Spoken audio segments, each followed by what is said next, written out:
Welcome to Aaron Mahnke's Cabinet of Curiosities, a production of iHeartRadio and Grim and Mild. Our world is full of the unexplainable. And if history is an open book, all of these amazing tales are right there on display, just waiting for us to explore. Welcome to the Cabinet of Curiosities.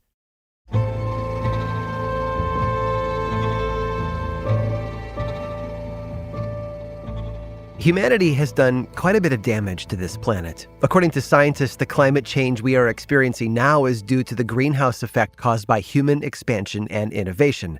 Industries such as farming and fossil fuels are responsible for the release of gases like carbon dioxide, methane, and nitrous oxide into our atmosphere.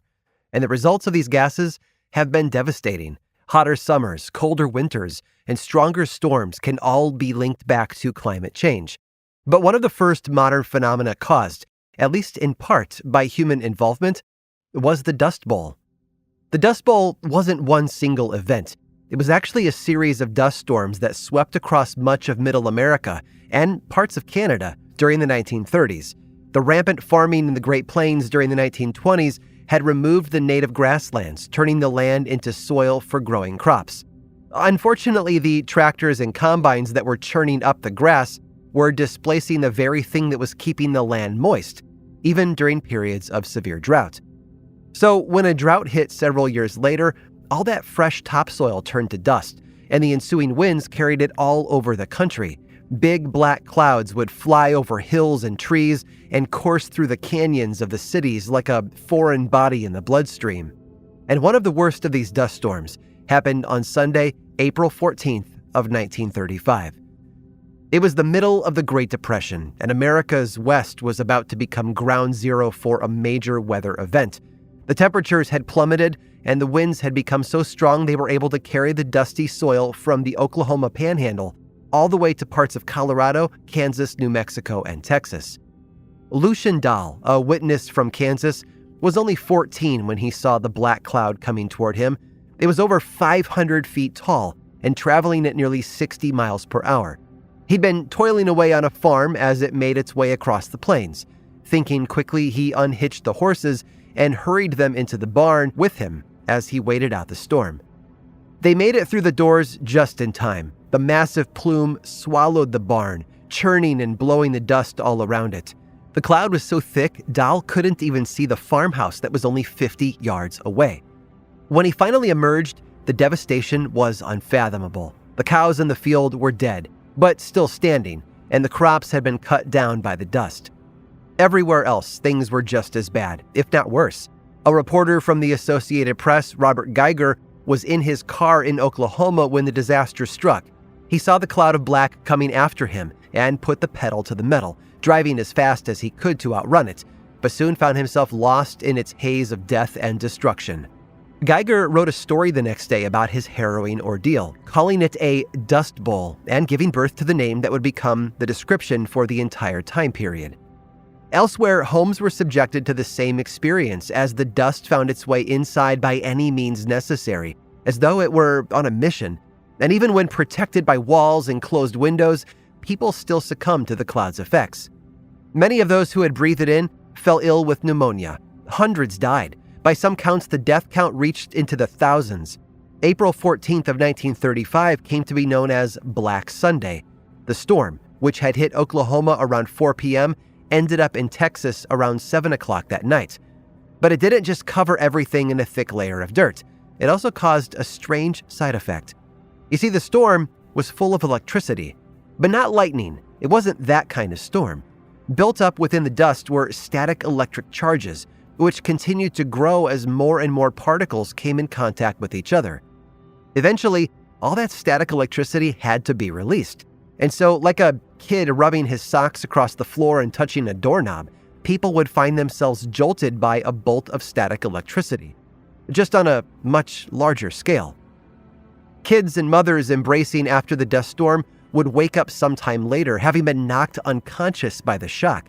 The same thing would happen to two people wrapping up a business deal with a firm handshake.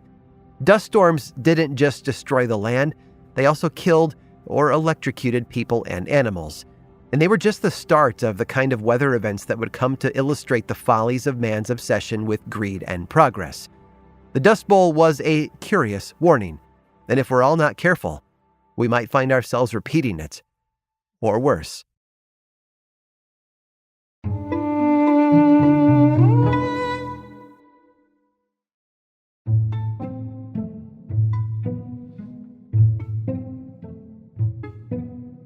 The 17th and 18th centuries were a breeding ground for new religions. Individuals who had grown tired or disenfranchised with the spiritual offerings of the time often broke off to start their own sects.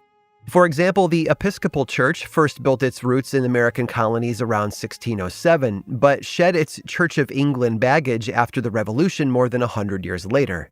Meanwhile, back across the pond, another group was finding its legs, the United Society of Believers in Christ's Second Appearing, otherwise known as the Shakers, decided that those legs had to move away from mainstream Protestantism, and they moved all the way back to the colonies.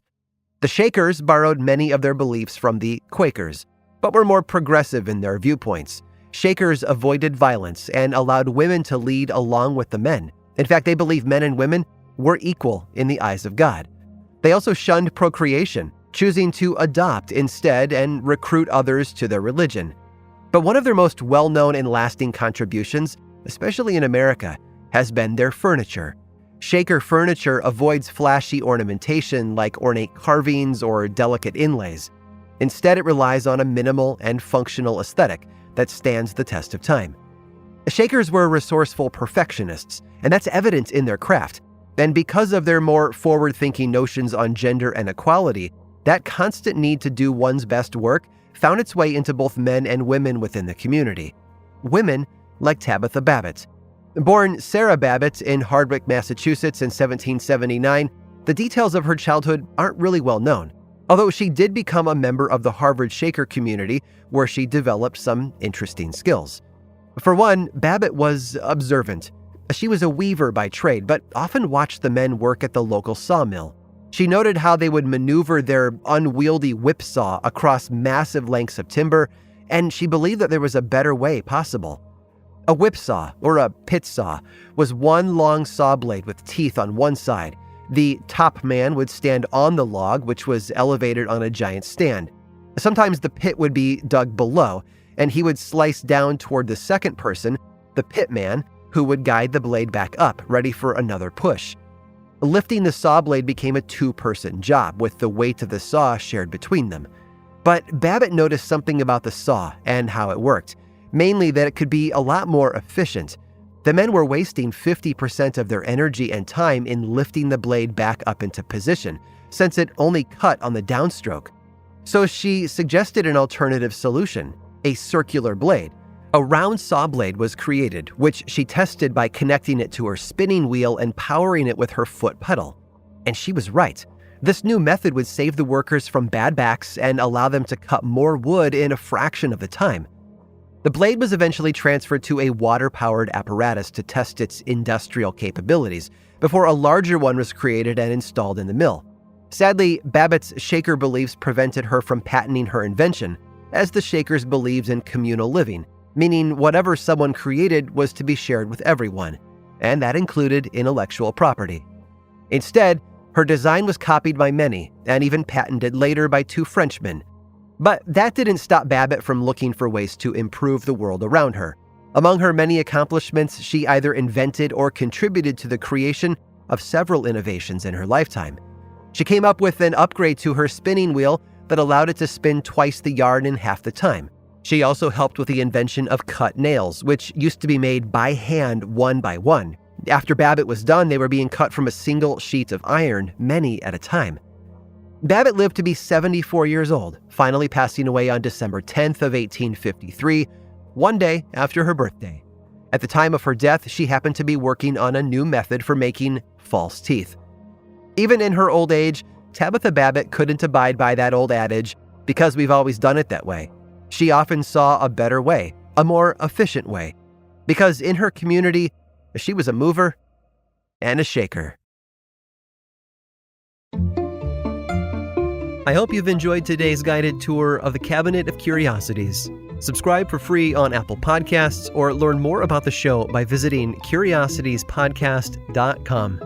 This show was created by me, Aaron Mahnke, in partnership with How Stuff Works. I make another award-winning show called Lore, which is a podcast, book series, and television show, and you can learn all about it over at theworldoflore.com. And until next time, stay curious.